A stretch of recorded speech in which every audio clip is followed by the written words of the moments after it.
So, since you have been into the field of education and you have, contributed to that field, what, according to you, is the situation of the current education system? Okay, very interesting question, and this might take like 5 minutes for me to answer this No question. worries, all yours. I think let me divide this into 4 to 5 points. I think पहला तो ये कि जो हमारे पास आज education system हमारे India में है, क्या ये हमारा अपना एजुकेशन सिस्टम है? Sadly no. This education system was left behind by the Britishers. British ने जो एजुकेशन सिस्टम हमें दिया है वही आज हमारे पास है, with little changes in it. British की एजुकेशन सिस्टम करती क्या है? ये एजुकेशन सिस्टम बनाता है जॉब सीकर्स, ये एजुकेशन सिस्टम बनाता है कॉर्पोरेट स्लेव्स। तो ब्रिटिश ने एक ऐसा एजुकेशन सिस्टम लाया, ऐसे लोग मिल सके जो उनको क्वेश्चन ना कर सके, ऐसे लोग मिल सके जो क्रिटिकल थिंकिंग ना कर सके। तो ब्रिटिश की एजुकेशन सिस्टम आपको कॉर्पोरेट स्लेव्स बनाती है, ब्रिटिश की एजुकेशन सिस्टम हमें जॉब सीकर्स बनाती है। But India today needs job providers.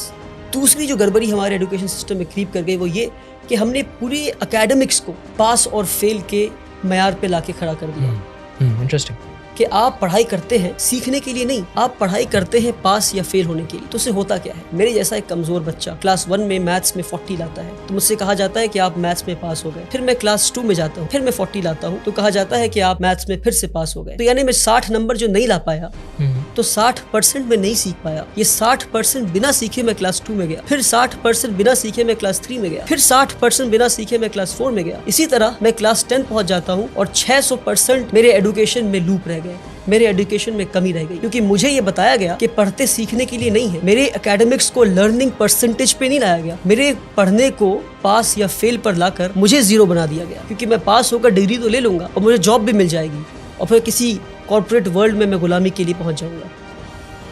तो एकेडमिक्स को पास और फेल से निकालना होगा बाहर हमें और लर्निंग परसेंटेज पे लाना होगा। किसी ने 40 लाया तो 40% सीखा आपने, 60% नहीं सीखा आपने। सीखे फिर आगे बढ़े, जितना सीख सकते हैं सीखे अपने कैलिबर के हिसाब से, फिर आगे बढ़े। अगर आप 99 लाते हैं तो 99% सीखा आपने, आप टॉप नहीं कर गए, 99% सीखा आपने, 1% अभी भी नहीं सीखा आपने। अगर आप 100 में 100 लाते हैं तो पास हुए आप। ये दूसरी बात। तीसरी बात कि हमारा जो एजुकेशन सिस्टम है आज का वो आपको रोट लर्निंग पे फोकस करता है। आप पढ़ते जाते हैं पर आपको पता नहीं आप क्या पढ़। आपने पढ़ा होगा कि इंडिया में जो फूड ग्रेन्स है वो मिलेट है, बाजरा है, जौर है, ये पढ़ा आपने, पर कभी देखा आपने इन चीजों पढ़ा है, but I have not seen it. Correct. मैंने भी कभी देखा नहीं। मेरे ख्याल से मिलेट्स ऑन होते भी पर्पस नहीं नहीं दिखाया गया इसको। बाजरा तो क्योंकि अगर आप बाजरा देख लेते तो आप पता करते कि बाजरा उगना क्यों बंद हो गया है। हाँ, बंद हो गया। That's what I'm saying. क्यों बाजरा लोग आज नहीं खा रहे? पहले के लोग बाजरा खाते थे, पहले के लोग मिलेट्स खाते थे, जौर खाते थे, आज क्यों नहीं खा रहे? तो experiential learning is what we need, hands on learning is what we need. We need to see and know what we are learning. Okay. आज हमें वो दिखाया नहीं जाता, वो बताया नहीं जाता, सिर्फ पढ़ाया जाता। तो आपको पता है कि ये हार्ट है और हार्ट की ये चेम्बर्स हैं, हार्ट में ये आर्टरीज हैं, ये हैं, मगर आपको कभी इंसान का दिल दिखाया जाए तो आप बोलेंगे भैया ये क्या है? तो ये practical learning is what we need आज के दिन पे, हैंड्स ऑन एक्सपीरियंशियल लर्निंग। तीसरी चीज। तो चौथी चीज है वो ये कि हमारे एजुकेशन को हमने समझा कि एकेडमिक्स ही एजुकेशन है। क्या?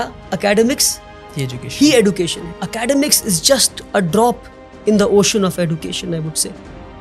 द रिमेनिंग वाटर इज तरबियत, इज अपब्रिंगिंग, कि भाई आप बात कैसे करते हैं, are you confident, are you creative, do you have critical thinking, are you developing higher order thinking skills, are you questioning things, Absolutely. how do you sit, how do you conduct yourself with people? ये सारी चीजों को छोड़कर हर चीज को academics पे ले आया। Academics is not education, education is a holistic thing जहां पे एक इंसान को और बेहतर इंसान बनाते हैं, एक कॉर्पोरेट स्लेव नहीं बनाते। सबसे बड़ी कमी हमारे एजुकेशन सिस्टम में वो ये, हमारे साथ जो फ्रॉड हुआ मैं कहता हूँ एजुकेशन सिस्टम में, वो ये कि हमने एकेडमिक्स को, हमने सब्जेक्ट्स को स्ट्रीम में बांट दिया कि भाई अगर आप सबसे ब्रिलियंट बच्चे हैं तो आप पढ़ेंगे साइंस, अगर आप 90 लाते हैं तो साइंस पढ़ेंगे, अगर आप 70 से 80 लाते हैं तो आप कॉमर्स पढ़ेंगे, 50 to 60 लाते हैं तो आप ह्यूमैनिटीज पढ़ेंगे। क्या बेवकूफ़ी है। यानी कि जो इंसान साइंस पढ़ के एटम बॉम्ब बनाना सीख रहा है उसके पास कोई हक नहीं कि वो साइकोलॉजी और सोशियोलॉजी पढ़ के ये समझे कि एटम बॉम्ब को इस्तेमाल नहीं करना था। तो अगर एटम बॉम्ब बनाने वाले ने सोशियोलॉजी और साइकोलॉजी पढ़ा होता और एटम बॉम्ब जिसके हाथ में पहुंचा, अगर उसने साइकोलॉजी और सोशियोलॉजी पढ़ा होता तो उसे पता होता कि बॉम्ब फोड़ना नहीं था। तो इसलिए बता रहा हूँ मैं कि हमने सब्जेक्ट्स को स्ट्रीम में बांटकर सबसे बड़ा फ्रॉड किया हमने। One of my favorite points. कि क्या मैं आखिरी फिजिक्स point. बहुत अच्छा point. सोशियोलॉजी के साथ नहीं पढ़ सकता? क्या मैं केमिस्ट्री हिस्ट्री के साथ नहीं पढ़ सकता? क्यों नहीं पढ़ सकता? अच्छा, कि अगर मैं आखिरी बात, अगर मैं साइंस पढ़ रहा हूँ मैं, तो क्या मेरे पास हक नहीं कि मैं अकाउंट्स भी पढ़ूँ मैं? तो आज जरूरी है मल्टी डिसिप्लिनरी लर्निंग का। But you're an expert of one thing. If people ask that, what would you say?